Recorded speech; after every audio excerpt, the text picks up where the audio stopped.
I'm not known for being brief, but I've been told I'm deliberate. I don't know what that means, but that's what I've been told.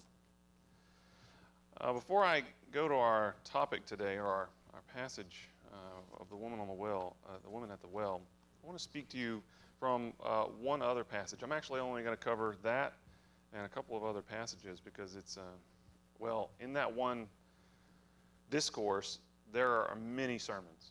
This whole conference could have been about any one of these encounters because they are vast, really, in their complexity and in the nuance. I mean, if you've ever sat under the preaching of God's Word where the preacher takes word by word, this is such a passage. But we won't do that today, but I did want to speak to you from a psalm before we go into the New Testament. Psalm 36, wherein the psalmist writes, "How excellent is thy name," beginning in verse 7, "How excellent is thy loving kindness, O God, therefore the children of men put their trust under the shadow of thy wings. They shall be abundantly satisfied with the fatness of thy house, and thou shalt make them drink of the river of thy pleasures. For with thee is the fountain of life. In thy light shall we see light. O continue thy loving kindness unto them that know thee, and thy righteousness to the upright in heart." What a beautiful passage of Scripture. David wrote that, not real surprising. You'd think David was an Elizabethan scholar, the way it turned so beautifully into the English of that age. God is indeed wondrous, and it goes beyond our possible expectation or ability to consume it in this world. You ever heard the phrase "drinking from the fire hose"?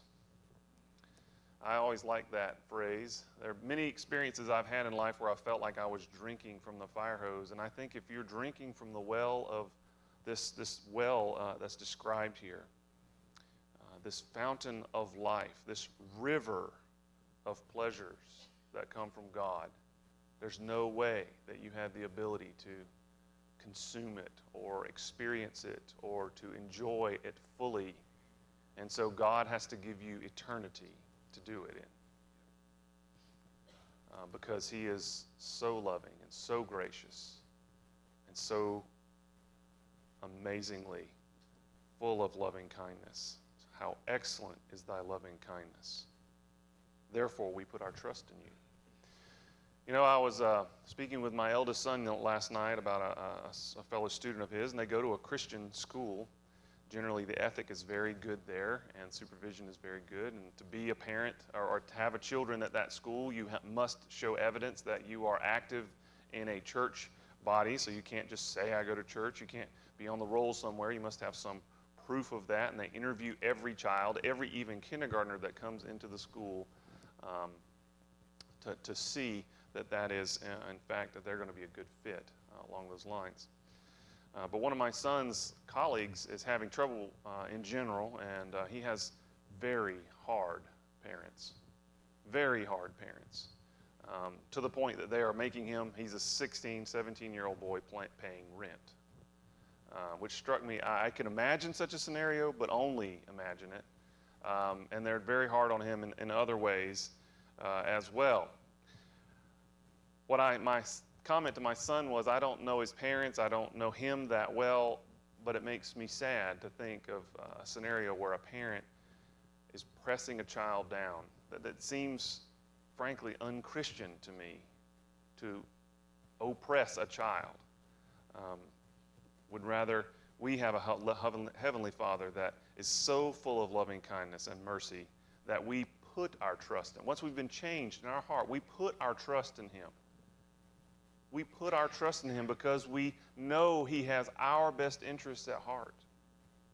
He loves us. He cares for us. Yes, He chastises us. Yes, He may break a bone or two to get your attention. He may do many, what the world would think, dreadful things. But David understood that it was out of loving kindness to bring us to him. So keep that in mind when we think about this woman at the well. This woman at the well, she's going to have a personal encounter with this fountain of life, with this river of pleasures that comes only and exclusively from God. So now I'll turn over to John chapter 4. I thought when I first saw this assignment, and I thought, oh, this is not fair. Nobody's got as long a passage as this, but most of you do. Why? Because these encounters take time for the gospel writers to account for. I mean, most people go read John 3:16 and they go, oh, well, that's the whole Bible, right? No, that's just one verse, not even the whole sentence in a whole verse about an entire conversation with Jesus, between Jesus and Nicodemus. So you got to go all the way back to the very beginning of the chapter to understand the context. And context is critically important. And this woman, there's not just a scriptural context, there is a historical context for this conversation with Jesus. But before we even get into that, it says in the first opening verses of this that he leaves Judea and departs to go north to Galilee. North to Galilee. And he comes, it says, that he must needs go through Samaria. We didn't need to go through Samaria. What in the world? Why use that terminology? Why? We need him to go through Samaria. And so if we need it, he needs it, because he needs it on our behalf. Jesus needed to go to the cross. Why? Because we needed him to go to the cross.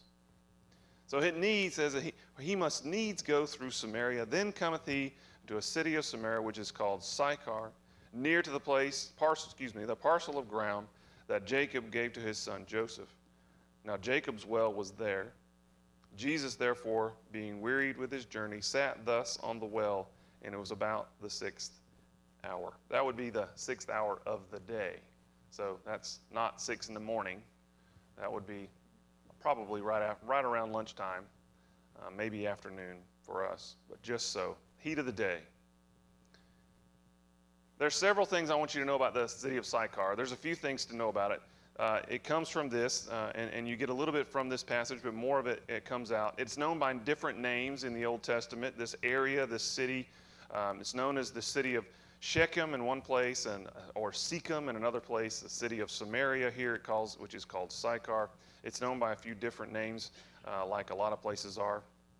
I mean, how many different names did Atlanta have, right? A lot of places go through name changes like that. But it was an area that had been promised by the Lord, by God the Father, unto Abraham. Jacob bought this plot of land in order to put to rest, or to cut the well into the ground. And Dinah is raped in this city, the sister of the brothers, the 12 brothers, Jacob's sons. They were tending sheep in this place before Joseph found them. They had wandered off course over to Dothan. That's not Dothan, Alabama. The covenant was confirmed during the conquest in this place. The city is set aside as a Levitical city, a city of refuge. Joseph's buried there. The northern 10 tribes had set their capital not far from there. And Assyria would take this along with the other 10 tribes in the area that was part of them and take them and enslave them and disperse them forever. You and I could easily be descended from some member of the 12 tribes, and you would never know it. You would never know it. Doesn't make you Jewish, by the way. Trust me, I tried. And if anybody in here's got a name that could be Jewish, I win, okay?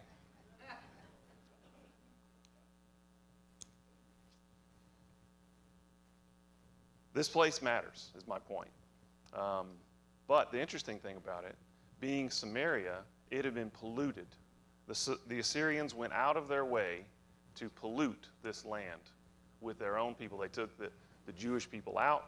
took the Hebrews out and they put their people in. And then the Jewish people that were left, they caused them to intermarry. They caused them to intermarry, both by influence, by traditions, and so forth. It's been done many, many, many times in different nations throughout history, and this is just one example of it. It's called assimilation.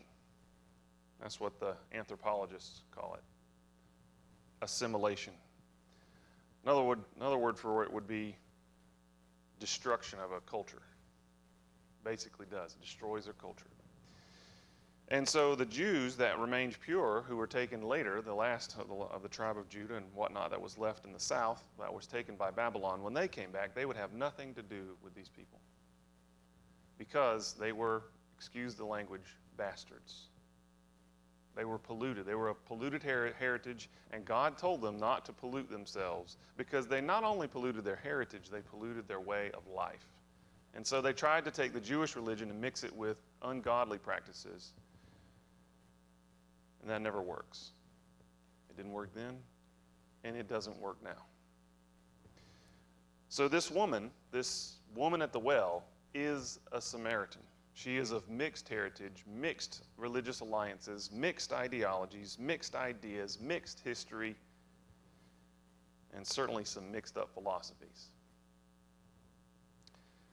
But it says that you learn a lot about, this is why I could be here all day on this one passage alone, but it says that Jesus sat there at the well being wearied with his journey.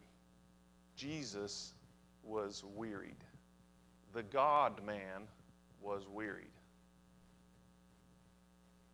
Huh? You ever stop to consider how Jesus is tired? You know how important it is that Jesus was tired? It's proof that he was a real man as well as the Son of God. It's very important that he was wearied. It's very important that he bled. It's very important that he really died. Jesus was wearied, but he was not wearied one step before he got to that well. He made it to that well. Why is it important he came to that well? Why is it important that he came there? Because most Jews, as tradition has it, they went around the long way. They went out toward Jericho, apparently, and then crossed over the River Jordan, which was not the little creek that it is now. And they went up north, and then they crossed back over into more Jewish-friendly territory. It was their sort of Mason-Dixon line that they had to go around. Why is it important? Jesus came because Jesus went out of his way. We sing these songs, Jesus came into my heart. Jesus went out of his way to come into your heart. Way out of his way. And sometimes he shows up and we're not terribly responsive. I went to try to visit with some friends on Sunday after some events in the afternoon, and they weren't home. I knocked on the door. I looked around. Cars weren't around. Knocked again, rang the doorbell. Dog was barking. Nobody home. They lived there. They weren't there. So they missed out on getting to see me. But more importantly, we miss out on seeing Jesus whenever we're not ready on a daily basis. Now, I'm not talking about our eternal salvation here. I'm talking about the daily inhabitation or walk with God. If we're not there and ready to wait, ready to go walk with him, we're going to miss out. But Jesus goes out of his way to see this woman, to see her, and by extension, her village. But he came to see her first and foremost, and she is the most unlikely person that we would think, that somebody of Jesus' stature, the rabbi that he was, the Son of God that he was, the King of Kings that he was, for him to go meet. So it goes on in verse 7. It says, there cometh a woman of Samaria to draw water. The implication is Jesus was sitting there when she arrived. Jesus saith unto her, give me to drink, for his disciples were gone away into the city to buy meat. Then saith the woman of Samaria unto him, how is it that thou, being a Jew, ask me to drink? Drink of me, which am a woman of Samaria. For the Jews have no dealings with the Samaritans. See, she understood. She knew her place before him. Do we? Stop and consider that as I go forward. Jesus answered and said unto her, If thou knewest the gift of God, and who it is that saith to thee, Give me to drink, thou wouldst have asked of him, and he would have given thee living water. The woman saith unto him, Sir, she's going to go a little too physical on him. Sir, thou hast nothing to draw with, and the well is deep. From whence then hast thou that living water? It's almost a sarcastic question, it seems, that she's asking. Art thou greater than our father Jacob, which gave us the well, and drank thereof himself, and his children, and his cattle? Jesus answered and said unto her, Whosoever drinketh of this water shall thirst again. But whosoever drinketh of the water that I shall give him shall never thirst. But the water that I shall give him shall be in him a well of water springing up into everlasting life. The woman saith unto him, Sir, give me this water, that I thirst not, neither come hither to draw. So she's mixing the spiritual with the physical. We do that a lot. Jesus doesn't immediately correct her understanding. But just this is the crux of her interaction with him, how it starts. And he's giving a little bit at a time until he gives it all away eventually. But of course, it's simple. It's a dialogue, right? As most of these conversations are, they're a dialogue. The Nicodemus dialogue is really short. Nicodemus doesn't say much. Jesus does most of the talking, which is good. Let Jesus talk. In your life, I'm here to tell you, let Jesus talk. I've always been a talker. I have learned from my precious beloved wife, who wishes she could be here today, to listen. To listen. And she listens to Jesus, even though she seems skeptical. She seems very skeptical, frankly, and who wouldn't be? If Jesus were sitting in this room, unless you already knew him, you might not recognize him. There was nothing spectacular about him physically. He didn't stand out. He wasn't particularly tall or particularly short or particularly handsome or particularly ugly. He was just a regular-looking guy. Regular-looking guy. I trust we would know his voice, though, because she seems to recognize it once her ears waken to who's speaking. So this nameless woman of Samaria, her heritage kind of represents our heritage. Unlike Nicodemus, who's of the purest Jewish blood, this woman is way more like you and I. And that may be uncomfortable for you. Too bad. We're a lot more like Samaritans than we are like Jews in many respects. And she knows that her people and the Jews don't associate. They don't mix. And the reason they don't associate is because there have been wars that have been fought between them. There's hatred that's between them. There's discrimination between them. And she's pretty much convinced that she is low on the totem pole. And if she were the best Samaritan, that would have been true. And she is not the best Samaritan. But she clings to the heritage that they share in Jacob. She clings to it. And I cling to that heritage too. Not in the same way I cling to Christ, but I cling to the heritage that we share in the promise that Jacob experiences. She also recognizes it's impossible of finding the water Jesus mentioned. Notice that. She's like, look, the water, there's no way you get that kind of water out of here. You don't even have a bucket. How are you going to get it? A lot of times, as I understand it, you were to bring your own bucket. Right? You bring your own bucket and rope. And she questions how he would even get anything out. Because why would he have waited for her otherwise? He's just sitting there. He could have gotten his own water if there was just a traditional hand crank, like in the movies. Like in Old Yeller, they have not like that at all. This is a really old well, really, really, really old. Nearly 2,000 years old by the time this conversation happens. So she knows that it's deep. It may have been dug out multiple times over the centuries. But when Jesus says, if you knew what kind of water I was offering, that it would be a well, a fountain of living water unto everlasting life, that's what you would want if you had asked me in turn. And she doesn't scoff, she doesn't walk away, you're a madman. What does she say? Sir, give me this water. Because, as the hymn writer noted, she is thirsty. What is she thirsty for?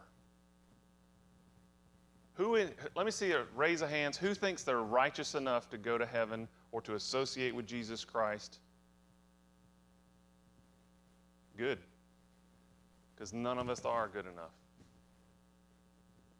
One of the Beatitudes is what? Blessed are those that hunger and thirst after righteousness, for they shall be what? Filled. They will be satisfied forever. It's a wonderful encounter. And it doesn't stop there. Jesus could have walked away and this woman's life would be changed just from this discussion up to this point. But he does not leave it there. It goes much further because he begins to reveal who he really is. He's not just giving her philosophical pointers up to this. That's basically all he's given her up to this point. A notion, an idea, a promise, a sort of spirituality.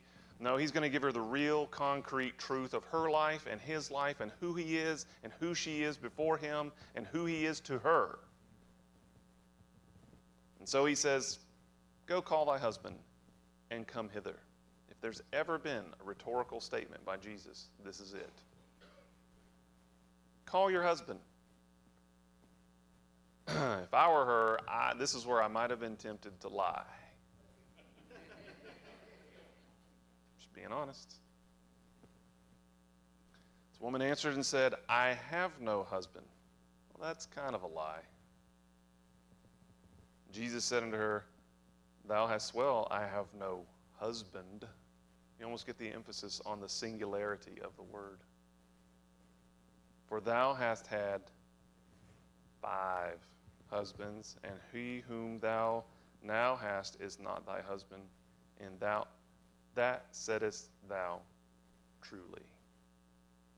The implication is not that she is like the one that the Pharisees come or the Sadducees come and say, well, you know, in the hereafter, if the woman is married to one man and has all these brothers and he dies and she marries the next one and so forth, who's she married to in the after? It's not that scenario. This woman's just had 5 husbands. We don't know if she's had 5 husbands consecutively. We don't know if she's had 5 husbands simultaneously. We don't know. It doesn't sound good, though. Let's put it that way. So when I said she is not the best Samaritan, she's not. So when Jesus comes out of his way, he doesn't just come locationally out of his way. He doesn't come geographically out of his way to come to you and to I. He comes out of his way spiritually, righteously. Jesus crosses the line of justice over into mercy. Doesn't mean he gives up on justice. He knows he has, as soon as he crosses that line, as soon as he is sentencing himself to death. You ever stop to consider that? When Jesus came to you, when he decided he was going to have a conversation with you, that he was going to save you from eternal death, he was dooming himself to death. And so to meet this woman here, to have this conversation, to make this a offer, as people would say today, to her, Jesus was sentencing himself to the cross. If If Jesus ever answers your prayers, it's because he gave you the same answer he did her. And he came to you, no matter what, whether you had 5 husbands or 5 wives or 6 different partners in business that you cheated out. It doesn't matter whether you cheated once on your taxes or had one little lie or stole a piece of gum in the grocery store when you're a little boy or a little girl or Paul says if you break any portion of the law, you're guilty of all. It's the law, not the laws, as we often think of it. What's her response? Sir, I perceive that thou art a prophet. Was he a prophet? Yes. He wasn't just a prophet. He was the prophet. The prophet. Little piece of factual, little, I guess you might call it factoid. Go away and look this up for yourself. Muslims believe, of course, that Muhammad is their prophet, and they reverence him and so forth. Did you know that they believe at the end of the world that Jesus will be the one that comes back? That's amazing. There's a window to a conversation for you.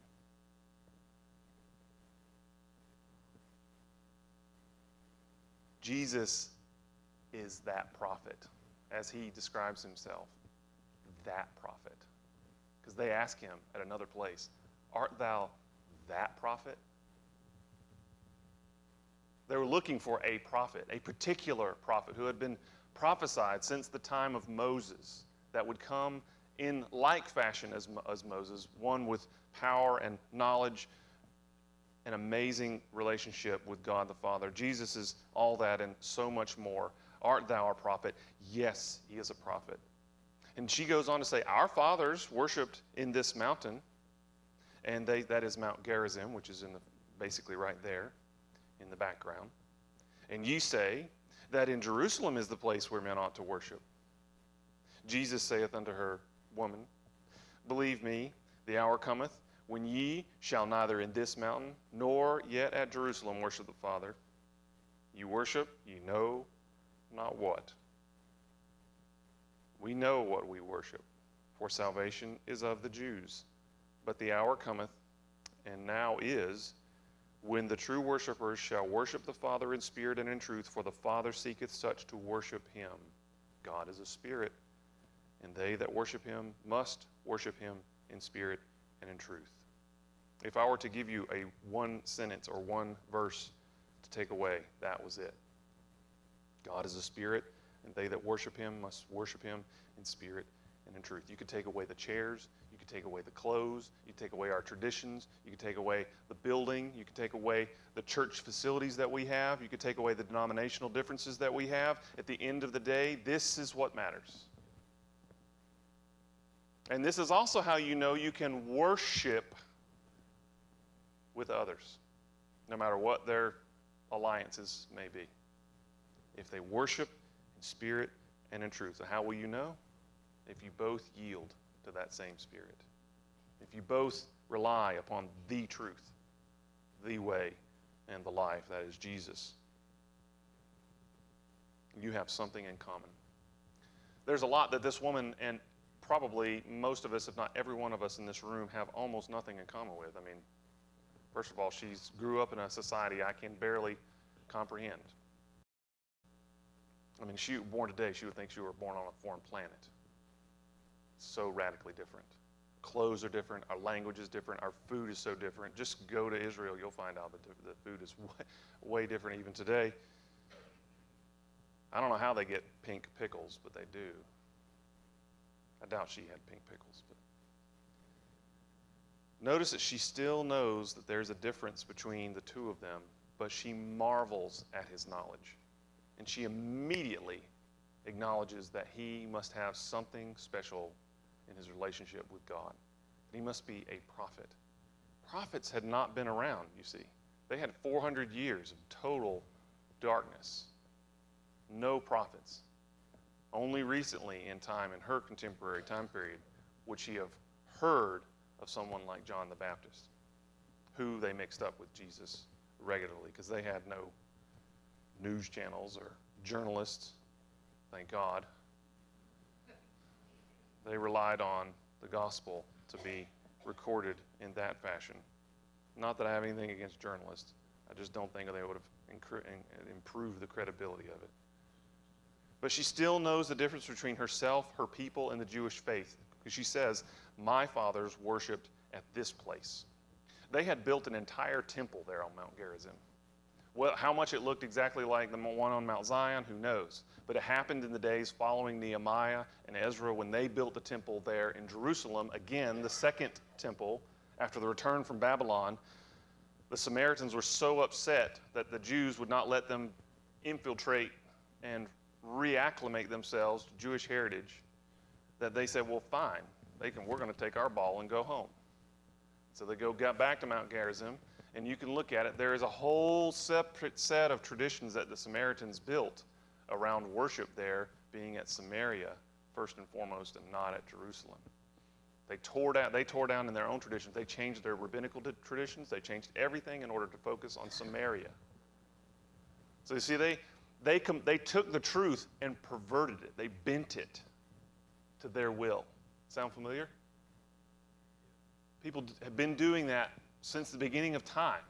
Since the devil first spoke to Eve, our troubles all come from believing a lie. Either a lie of someone else's manufacture or one we've made up ourselves. When we bend the truth, we destroy. We destroy. We destroy first the integrity of our understanding, and then second, the relationships that it's based upon.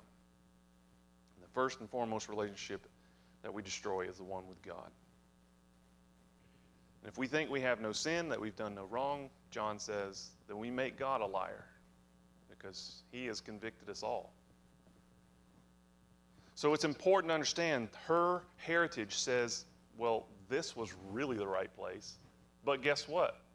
The Jewish leaders during that dark 400-year time period destroyed that temple. They waged war against the Samaritans and leveled that temple. Oops. That is not a good conversation piece, right? It's not going to be a good conversation starter when someone says, you know what, we came into your country and destroyed your most sacred place. They had good reasons for doing it. But you could imagine that the animosity would stick around. When you think about her relationship and you understand the depth of the hatred between their peoples, the parable of the Good Samaritan takes on a whole new level of meaning. So Jesus went out of his way, and she knew it.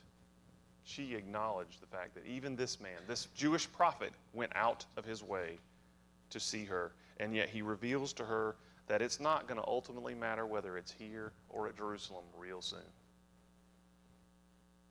Because it's all going to be laid low, and the truth is going to spread around the world. And then the only things you'll really need to worship are spirit and truth. Spirit and truth. We need to be content with that. Content with that. We try to add things. We need to be content. The true religion gets distorted all the time. I mean, if you go look up just the number of Baptist denominations in America today, you don't have enough fingers and toes to describe them. Why is that? Well, there's more reasons than probably the number of denominations there are. And none of them are good reasons. They're all sad reasons. But it goes on. This woman, she's starting to bite now. So in verse 25 it says, the woman saith unto him, I know that Messiah cometh. I know the Messiah is coming, which is called Christ. So she knows both the Jewish name for the promised one and the Greek name for the promised one. So she's pretty educated, actually. She knows. And she says, when he is come, he will tell us all things. And what is he? He's already extremely knowledgeable, right? And she's picking up on this. But then he lets the cat out of the bag. This is one of the few times when he just outright says it. Because a lot of times he says, look to the proof, look to this, look to that. Here he says, I that speak unto thee am what? He.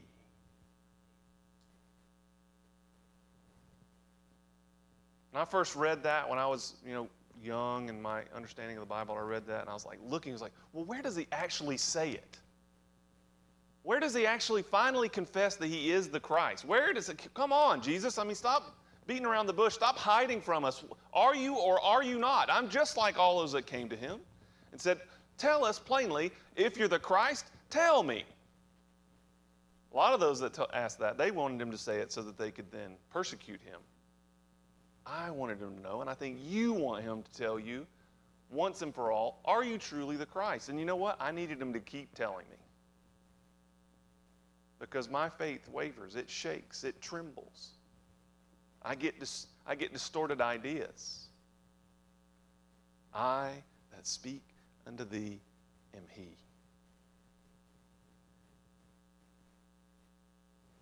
And then there's like a pause. If it were a play, and it would say, enter stage right. Because his disciples, who were, if you remembered, if you were paying attention, they'd gone into Sychar to get food. They've come back, and they walk in as he's talking with this woman. Wait, what are you, you're not supposed to talk to her kind. It would be kind of like, though not entirely like, seeing one of your minister on a Sunday morning talking to, I don't know, a Muslim on the front pew of the church. Many would go, well, that's wonderful. He's having an opportunity to speak to him or to her. The rest of you might go, what's she doing here? Be honest. It's what you would say. What's she doing here? What does she want? That's their reaction. Yet no man said, though it's implied they want to, yet no man said, what seekest thou, or why talkest thou with her? Why does John call it out? Because he knows what they were all thinking. They were chatting. Hey, what's he doing? The woman then left her water pot and went her way into the city and said to the men, come, that is the men in the city, come, see a man which told me all things that ever I did. Is not this the Christ? Then they went out of the city and came unto him. This woman understood. Her heart was telling her. Her spirit was welling up within her at the evidence being presented to her. The voice of the shepherd, the voice of the master was speaking, and something told her to keep talking. Listen to his responses. Dig deeper. The Spirit was speaking to her spirit. Yet she still knew there was a distance. But what was her reaction? Her reaction wasn't, take me with you. I have a terrible life. Maybe she did, maybe she didn't. I don't know what her physical, this is about the end of her life as far as we know. We don't know much beyond the next few verses. We don't know if her life got better or got worse physically. And you go, well, she knew Jesus, it must have gotten better. Not necessarily. Not in this life. Not in material terms. I think spiritually, though, this was an enormous turn in her life. Everything about her spiritual aspect changed from this day forward. I don't know if she had a sixth husband after this one. We don't know if she ever married again. It doesn't matter, because her life changed. Her new dedication, her new purpose in life would revolve around he who came to her. The Christ, the Messiah, the man who came out of his way to find her, a woman, a Samaritan woman.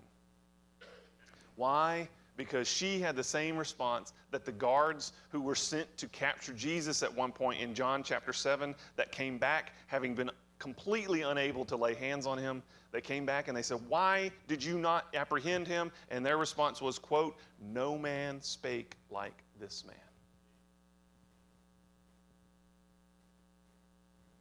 I listened to a man the other day who was talking about Thomas Jefferson. And Thomas Jefferson, there's all kinds of beliefs about what he believed or didn't believe about Jesus Christ.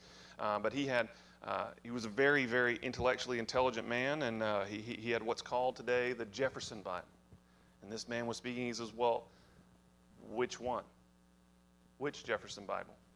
Because there were two different ones. One he translated in 1806, and another one he translated in around 1820. And the first one he translated, it was not actually so that he could take out all the miraculous teachings of Jesus, like so many people say, but in fact it was so that he could take out the great teachings of Jesus and lay them end to end to put into the hands of missionaries who would take them to speak to the American Indians. Because Thomas Jefferson believed that the teachings of Jesus were superior to any man, because he believed, like we should believe, that no man spake as this man. When his voice speaks, our heart should sing. That's why whenever we preachers, we get there and say, "You see those red letters? Pay special attention to that." It's not that the rest of God's word is not pertinent, but I think our natural reaction is to gravitate to the teachings of directly from Jesus. Because no man ever spake like this man.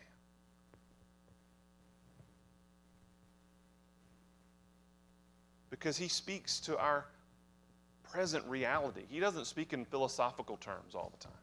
He doesn't speak in terms that you can barely comprehend or that you can barely relate to, or speak in images or wheels or metaphors all the time that you can't grasp. No, he speaks in things and terms that we can grasp. Now, the parables are metaphorical, I will grant, but they are in metaphors that the common man, if he is gifted of God, can easily understand.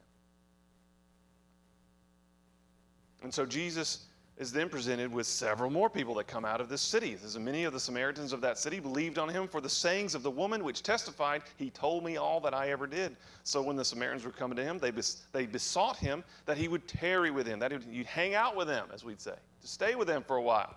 And he abode there 2 days. And many more believed because of his own word, and said to the woman, "Now we believe, not because of thy saying, for we have heard him ourselves, and know that this is indeed the Christ, the Savior of the" what? World. Not just the Jewish people, but the world. All of God's people, everywhere, whether they be Jew or Gentile, Samaritan or Hebrew. But look at the two types of people. They're the people that immediately came and believed because she testified, "He told me everything I ever did. He knows I've got the 5 men in my life. He knows I got this, that going on."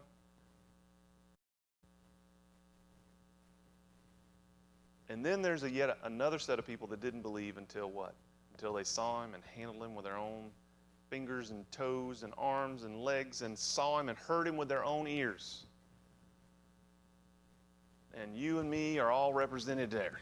We are one or the other. We either came and we believed and it was easy because our mom and dad or our grandparents took us to church and it was wonderful and we believed, or maybe we were one of those that just wouldn't believe until we had a personal encounter with Jesus and we heard his word speaking to us directly.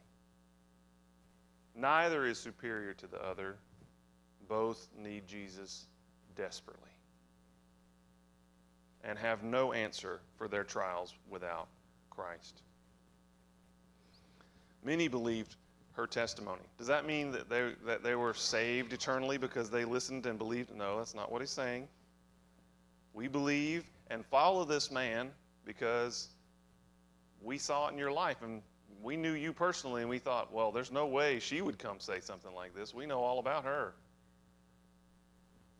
And yet others were skeptical because they looked at her and thought, I'm not too sure about that. And yet when they saw Christ, they responded positively. Peter said, "Blessed be the God and Father of our Lord Jesus Christ, which according to his abundant mercy hath begotten us again unto a lively hope by the resurrection of Jesus Christ from the dead." And he goes on to say in verse 8 of that chapter, whom having not seen ye love, in whom, though now ye see him not, yet believing, ye rejoice with joy unspeakable and full of glory, receiving the end of your faith, even the salvation of your souls.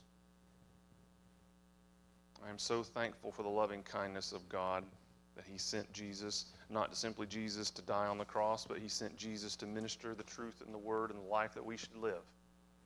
He didn't die in secret in some hovel somewhere in Bethlehem as a baby, but yet he lived to manhood and taught and teached and preached and lived a life that we can emulate and we can understand. So I'm going to leave you with a question. Are you thirsty? Are you thirsty? Do you stay thirsty, and yet are you satisfied that your thirst is quenched? You ever been thirsty and yet wanted more?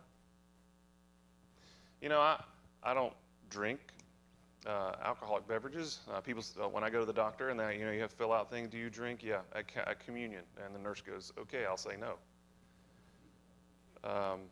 But you know what? Every time I get a drink of Jesus, I realize that I'm addicted to Jesus. That I might have drank of the waters, and I believe, and I know that I'm ultimately going to be saved eternally because his living waters, they live within me. But I'm addicted that I want to drink more and more and more and more. I want the fire hose treatment. I am thirsty. In John chapter 7, again, Jesus says on the last day of the great feast where he stood, it says, Jesus stood and cried, saying, if any man thirst, let him come unto me and drink. The psalmist would echo words down through the ages, both forward and backwards. Nehemiah, as I spoke of earlier, Nehemiah says, yea, when they had made them a golden calf, and said, this is thy God that brought thee up out of Egypt, and had wrought great provocations, yet thou, that is God, in thy manifold mercies, forsook them not in the wilderness. The pillar of cloud departed not from them by day to lead them in the way, neither the pillar of fire by night to show them light, and the way wherein they should go. Thou gavest thy good spirit to instruct them, and withheldest not the manna from their mouth, and gave them water for their thirst. Is God not still satisfying us every single day? You know, Jesus says, as oft as you do this in remembrance of me. There are times when I think he means, and I do kind of think it this way. I don't practice it this way per se in the church, but I wonder if sometimes he meant every time you break bread and every time you take a sip to drink. When you acknowledge his work in your life, that he is both the daily physical bread and your daily spiritual bread, that he is the daily wine or blood that is shed for us, and he's also this fountain of living waters. Is Christ not still the fountain of waters? Is he not still this fountain? Has it changed in all the ages that have come and gone since Jesus has been on this earth? Or is he still the fountain of living waters that can quench this dry, thirsty land? I say that he is. The psalmist David said, O God, thou art my God, early will I seek thee. My soul thirsteth for thee. My flesh longeth for thee in a dry and thirsty land where no water is, to see thy power and thy glory, so as I have seen thee in the sanctuary. And another said, as the hart panteth after the water brooks, so panteth my soul after thee, O God. This woman's soul panted. Do you know one of the, seems like the most common things that puts elderly people, it seems in particular, and children, young children who are at risk when it's really hot outside, what is the one thing that ends up putting them in the hospital? Anybody? Dehydration. They thirst And why do they perish? Have they forgotten to drink? They drank the wrong thing? Yeah, it's as simple as that. I'm a child. You are all children. And our bodies, our minds, our souls that pants for waters that will satisfy. Don't be like this woman's earlier life who it's clear she tried to satisfy herself in other ways. I don't know if she had a terrible daddy figure in her life and she was trying to make up for it, or if she was just hungry for other physical satisfaction. I don't know. It doesn't matter. But it shows that she was a kind of person that was hungry, and it manifested itself in a physical way again and again and again and again. And yet and it says, and yet the one you're with now is not your husband. We all have had something or have something in our life that we have tried to put it in the place of Jesus. But only Christ will satisfy. Only water will satisfy. Only this water will satisfy us unto eternity. I pray the Lord will give you a personal encounter with the Jesus that I know and that so many know so well, that you will know that he's come out of his way to bring you this fountain of living waters. May the Lord add his blessing to the reading of his word.